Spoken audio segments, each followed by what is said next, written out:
Assalomu alaykum. Bugungi brifingda Vazirlar Mahkamasi huzuridagi Migratsiya agentligi tomonidan 2025-yilning oktyabr-dekabr oylarida qonunchilik hujjatlari va topshiriqlar ijrosi bo'yicha amalga oshirilgan ishlar yuzasidan ma'lumot berib o'tamiz. Joriy yilning 4-choragida agentlikka jami 420 ta topshiriqlar belgilandi. Jumladan, O'zbekiston Respublikasi Prezidenti tomonidan qabul qilingan 46 ta hujjat asosida 230 ta, O'zbekiston Respublikasi Prezidenti administratsiyasi rahbarining 36 ta hujjati asosida 76 ta va Vazirlar Mahkamasining 44 ta hujjati asosida 114 ta topshiriq belgilangan.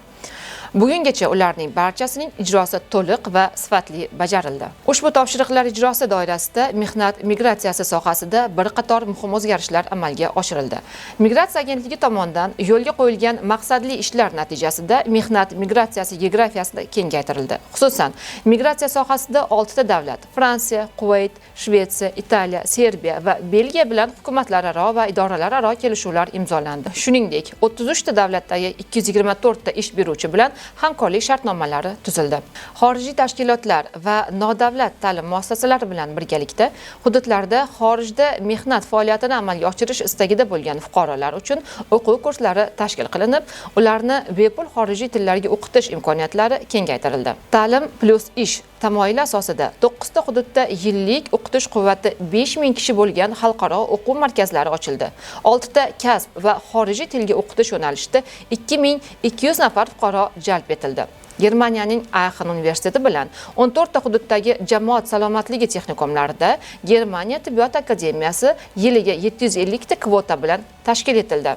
Bundan tashqari 28 ta tuman va shaharlarida koreys, nemis va yapon tillari bo'yicha 50 ta bepul o'quv kurslari ochildi.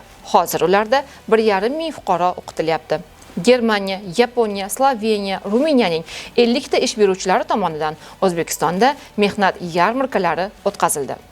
Xorijda huquqiy va moddiy yordamga muhtoj fuqarolarimizga yordam ko'rsatish ishlari izchil davom ettirilmoqda. Hurmatli yurtdoshlar, amalga oshirilgan ishlar mamlakatimiz fuqarolarini xavfsiz, tashkillashtirilgan va qonuniy mehnat migratsiyasiga yo'naltirish, ularning huquq va manfaatlarini himoya qilishga xizmat qilmoqda. E'tiboringiz uchun rahmat, xayr, salomat bo'ling.